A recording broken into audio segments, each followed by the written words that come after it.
Alrighty. Hello everybody. Jade Arrow here once again. And welcome to another matchup. Today we have a Saracen's Mirror match on Arena between some higher ranked players. First player is Koda in the blue to the north of the map. And he's a mid 1800s ranking. And to the south of the map, in the red, playing as the Saracens, because this is a Saracens war, we have I lose to 18 plus. Pretty ironic name. He is a 1900s player versus our 1800s player, but I guess his name says enough. So, I don't know. We'll see how it actually turns out. But looking at the map right now, first thing I notice is that Blue has 2 golds in this little nook behind his base. And that's also where he has second berries, his 2 sheep, and a boar are back there. So unfortunate placement of those animals, and he's probably not going to find them until it's later in the game and he's not gonna need them. So that's kind of unfortunate for him. But he is finding these sheep right here. So he has those, and he has that boar there, but he's going to be down a few animals, which isn't the end of the world. But over for red, he also has 2 golds in the back, and actually a stone back there. And I think he has the better map, really. It's more open back here, so you can put down a couple town centers back here on these minerals. And he's got an extra gold back here. But he's got his main one here. His secondary one is kind of in a weird spot. You can just delete the wall there, put another one right there. So he's got those 2 golds. And he's got 2 golds back here. And that stone. Whereas Blue just has his 1 stone there, he's got his secondary gold there, and he does have 1 back here and 1 close to his base. But I can't find his secondary stone, so it doesn't look like he has one. Oh, it's right there. Okay, there it is. So it's outside of his wall, so I think red really has an advantage with his map generation. It's really fortunate for him. Map hacks right there. So he's just deleting his walls. He's got his deer right there. He can easily lure those in. And Blue's just now scouting this outside area. He's going to find the extra berries, and he's going to find the animals up here. And that is something that Blue does not have. He doesn't have extra berries. But it doesn't really matter all that too much. So Blue's going to be a bit ahead on the food count, but behind on the minerals, which is kind of the important part. And out on the front, there's no minerals. Kind of a weird generation for this map. No minerals out in the middle. It's all in their bases, pretty much. So there's going to be no contest over minerals out here. So I think that's a much more fair generation, really. It's going to be a bit interesting for these guys. The relics are kind of spread out over the map. There's 1 there, 1 there, 1 there, and then the other 2 are on this side. They're fairly evenly spread out, so this is a very strange, surprisingly even map. This is a completely even matchup. got Saracen's mirror match with minerals spread into their bases instead of out in the middle, and they're pretty close to the same ranking. So it's gonna be pretty cool to see how they play this out. And right now, Red is sending a lot on the food. He's milled both of his berries and has sent a lot of villagers over to wood. And Red also has his lumberjacks over there and lumberjacks over on that side, and is still collecting his sheep. And Blue's just finishing his. So I think Blue is a bit ahead on the food count. He's at 23 villagers, and Red is... Actually, Red's at 23, Blue's at 22, and Red has more food at the moment. So I think Blue's gone more into wood. He's spending all his resources, so he doesn't actually have more. But both players are scouting around the map, and Red's actually sent a villager over on stone. I'm not sure what he's planning to do with this.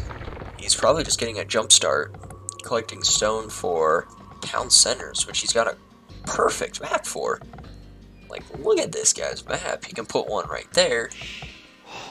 He can put one down here. He could put one over here. He can put one right there. He can put one right there. He can put one right there. This guy's got a whole bunch of possibilities. He can put one right there. And he's got a whole lot of possibilities for town center placement. And obviously putting town center next to wood and a mineral is best. You always want it at least next to wood. You never want a farm TC, which is basically just a town center out in the middle of nowhere that's only good for putting farms around. You never want that. At least put it next to wood, because then you've got two resources you can get. You've got wood and you've got the farms. 3 is better if you put it next to your minerals, obviously. But right here, you can put a town center right there, and that is a great spot. That's like the perfect spot for a town center. You've got stone, wood, and gold all in the same spot, and I'm sure he's scouted that. Yeah, he's seen it. So he knows, hey, I can put one there, and I've got all these minerals. But he hasn't scouted the main outside map of his base, whereas Koda has. And he's seen these 2 relics next to his base. He barely missed that one right there. It's just a couple tiles away. And he hasn't seen that one next to his base, or that one over there. And Red is just now going out. And Red got up to Feudal Age first. Blue has the resources, he can easily go up to Castle Age.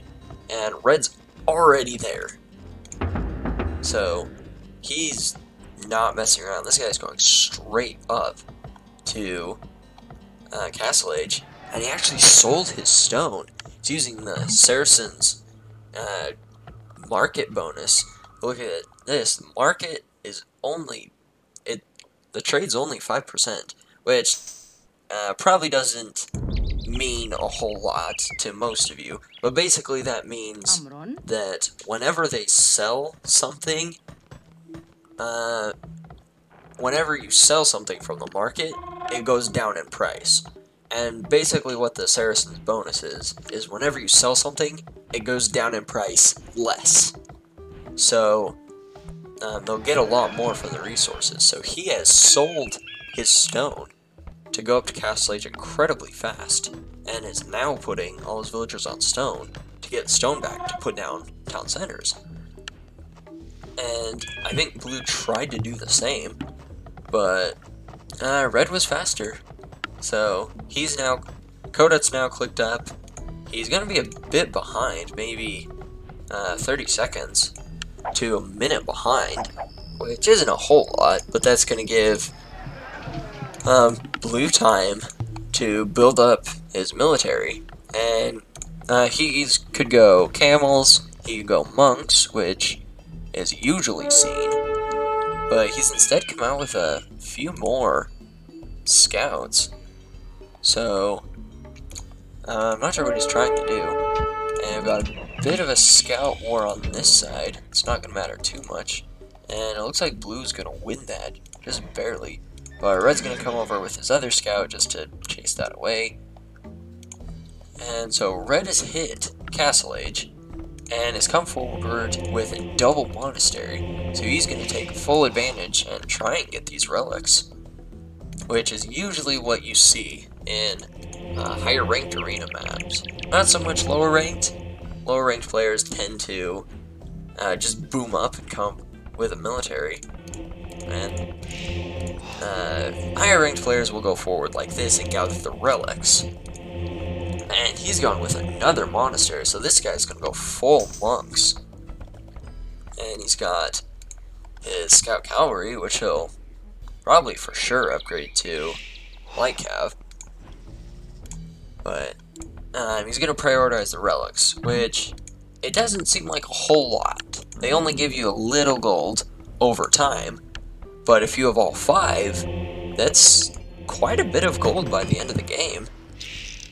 And he's going to be able to afford to go very heavy onto gold units. He's got all this gold back here, which is never something you see. He's got 4 gold piles in his base, and blue does as well, which is just a really strange generation.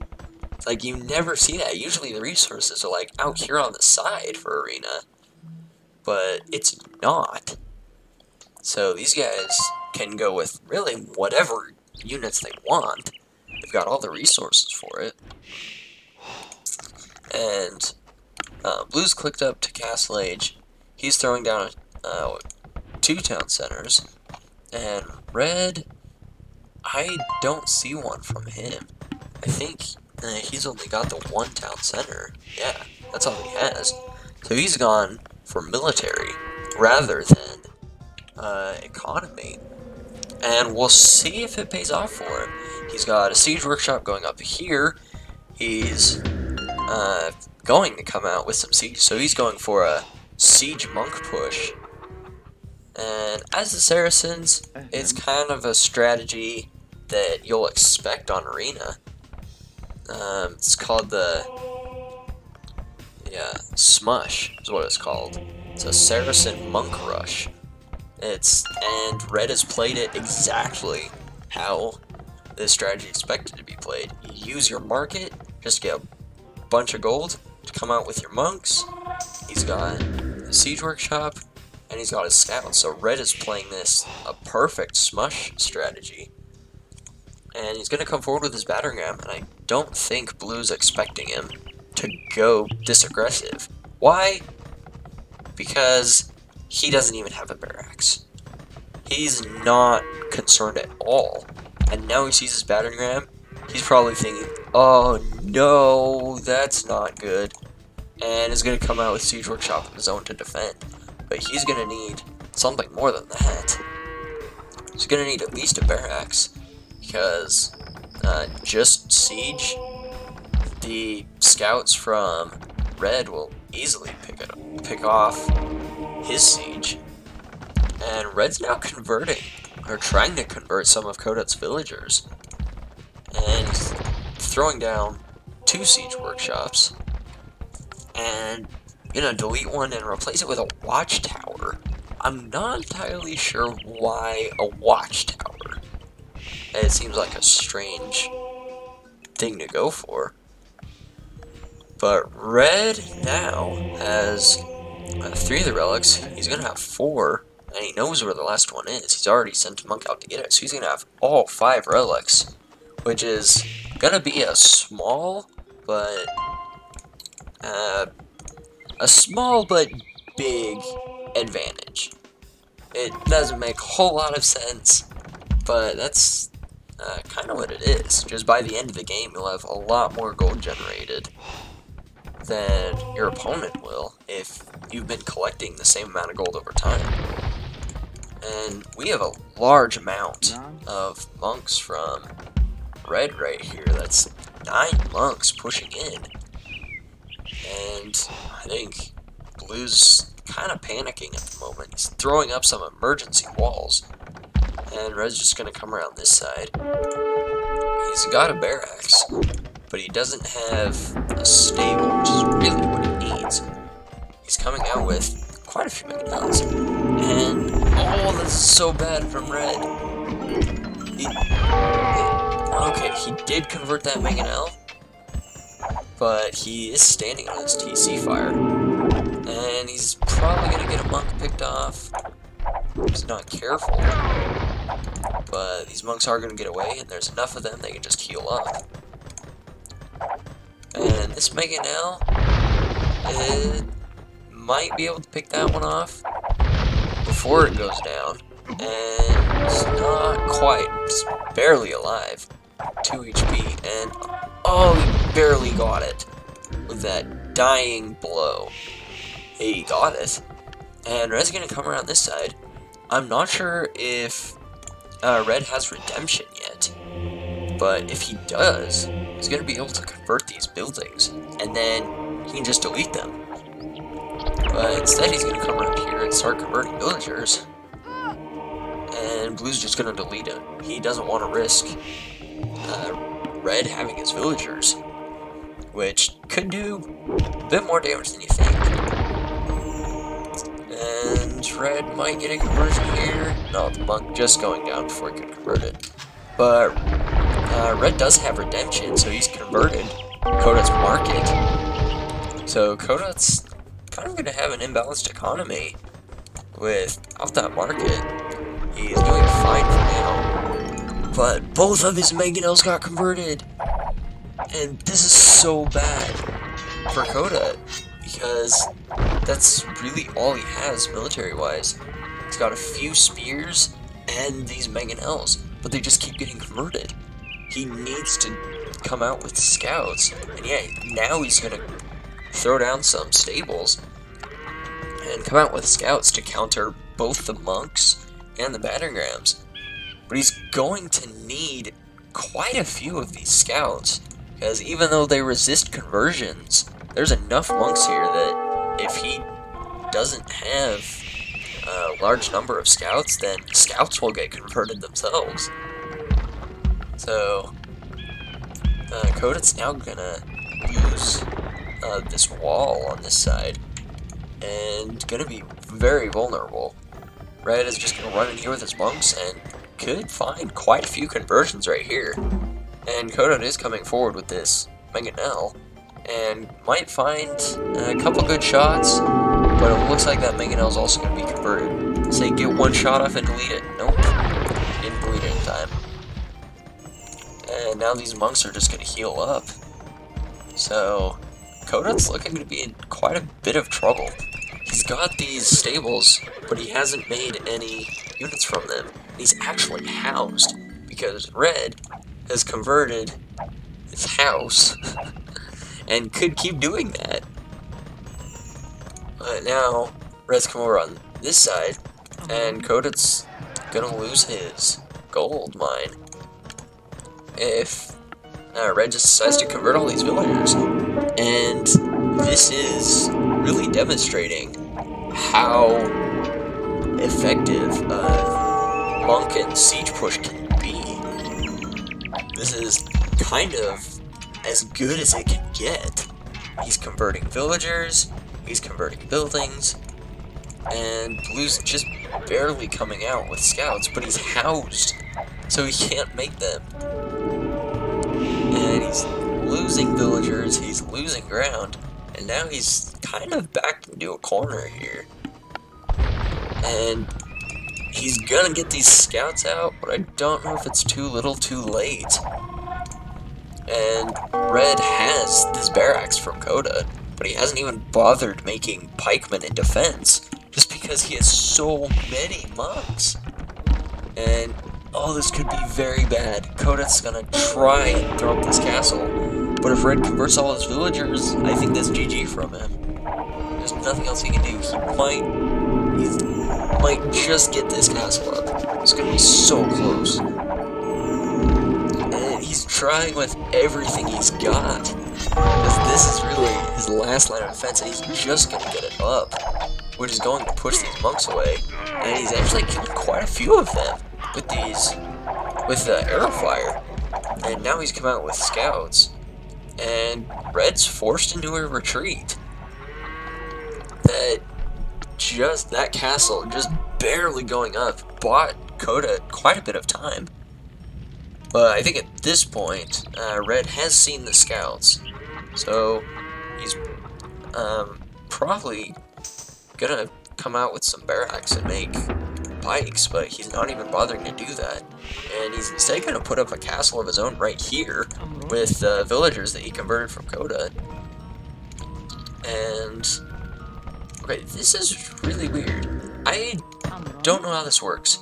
Red does not have loom, and I swear these villagers were converted. And Coda does have loom. So if you do not have loom, and you convert a villager that does have loom, does that mean you lose loom? That'd be really strange. Huh. I don't know that I ever know that. I don't think I ever knew that. But these have to be the villagers that he converted. So I guess he just loses loom. Huh, that's really weird. I never knew that before. Coda's gonna come out with Lycav, and instead of going pikes, Red has decided to go camels. He's like, man, I got plenty of gold. Who even needs pikemen? I guess he doesn't really have the wood economy for it. He's just now getting some wood. But he's decided to go with camels instead. And Red's kind of just barely holding on. Or, Coda's barely holding on. Sorry. And he's got the food. He can keep making Lycav, but I think he's going to need monks of his own to counter the camels. And, oh, this is so unfortunate. He's building houses this way, but he hasn't seen this gold. And if he keeps building houses, he might just see it. But for now, this is the only gold that he has. And if he doesn't see that gold, then... Okay, no, he does have this gold here, right. Forgot about that one. So he's got the gold, but he has lost that one, which Red is just going to TC. And now Red's in Imperial Age, so he's going to come forward with some trebuchets. And Coda's not even close to Imperial Age, so this is looking so bad from him. And I'm not sure where he's gone with his Lycav. Okay, he's looped around this side. I'm not sure where he's planning on going. Maybe he's planning on counterattacking. But Red's still fully walled, so he's not going to be able to get in. So, not a bad idea from him, really. But I think he expected that Red would have deleted his walls or something to get out. And now, these Lycav are going to get pretty destroyed by these camels.